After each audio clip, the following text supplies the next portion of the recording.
ಭಿನ್ನರಾಶಿಯ ಭಾಗಾಕಾರ ಮೊದಲ ಲೆಕ್ಕ 5/6 ಡಿವೈಡೆಡ್ 5/12 ಅಂತಿದೆ. ಇದನ್ನು ಭಾಗಿಸೋದು ಹೇಗೆ ಅಂದರೆ, ಈಗ 5/6 ಡಿವೈಡ್ 5/12 ಅಂತಿದೆ. ಅಂದರೆ ಈ ಥರ ಅರ್ಥ, 5/12 ಅಂತ. ಈಗ ಇದನ್ನು ಹೇಗೆ ಮಾಡಬೇಕು ಅಂದರೆ, 5/6 ಹಾಗೆ ಬರ್ಕೊಳ್ಳಿ.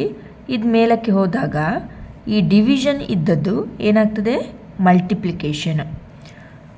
12 ಇದ್ದದ್ದು ಮೇಲೆ ಹೋಗ್ತದೆ, 5 ಇದ್ದದ್ದು ಕೆಳಗೆ ಬರ್ತದೆ. ಅಂದರೆ ಡಿನೋಮಿನೇಟರ್ ಮೇಲೆ ಹೋಗ್ತದೆ, ನ್ಯೂಮರೇಟರ್ ಕೆಳಗೆ ಬರ್ತದೆ, ಉಲ್ಟಾ ಆಗ್ತದೆ, ರೆಸಿಪ್ರೋಕಲ್.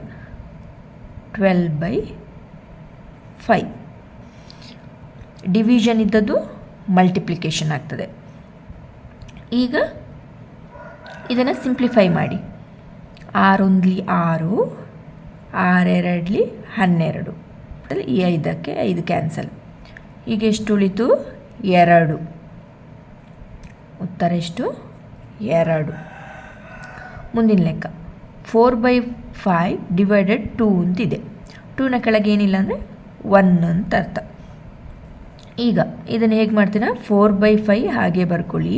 ಡಿವಿಷನ್ ಇದ್ದದ್ದು ಏನಾಗ್ತದೆ, ಮಲ್ಟಿಪ್ಲಿಕೇಶನ್. 1 ಇದ್ದಿದ್ದು ಏನಾಗ್ತದೆ, ಮೇಲೆ, 2 ಕೆಳಗೆ ಬರ್ತದೆ.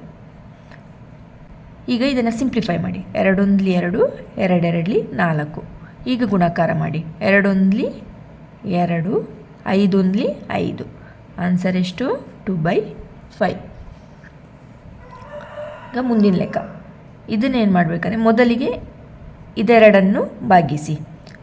3/4 ಡಿವಿಷನ್ ಇದ್ದದ್ದು ಮಲ್ಟಿಪ್ಲಿಕೇಶನ್, 5 ಇದ್ದದ್ದು ಮೇಲೆ, 2 ಕೆಳಗೆ ಬರ್ತದೆ.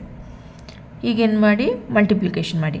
5 3 15, 2 4 8. ನಂತರ ಇದನ್ನು ತಗೊಳ್ಳಿ, ಡಿವೈಡ್ 7/8. ಈಗೇನು ಮಾಡ್ತೀರಾ, ಡಿವೈಡ್ ಮಾಡಬೇಕು. 15/8 ಡಿವಿಷನ್ ಇದ್ದದ್ದು ಮಲ್ಟಿಪ್ಲಿಕೇಶನು, 8 ಮೇಲೆ ಬರ್ತದೆ, 7 ಕೆಳಗೆ, ಅಂದರೆ ಉಲ್ಟಾ ಆಯಿತು. ಈಗ ಈ 8ಕ್ಕೆ ಈ 8 ಕ್ಯಾನ್ಸಲ್.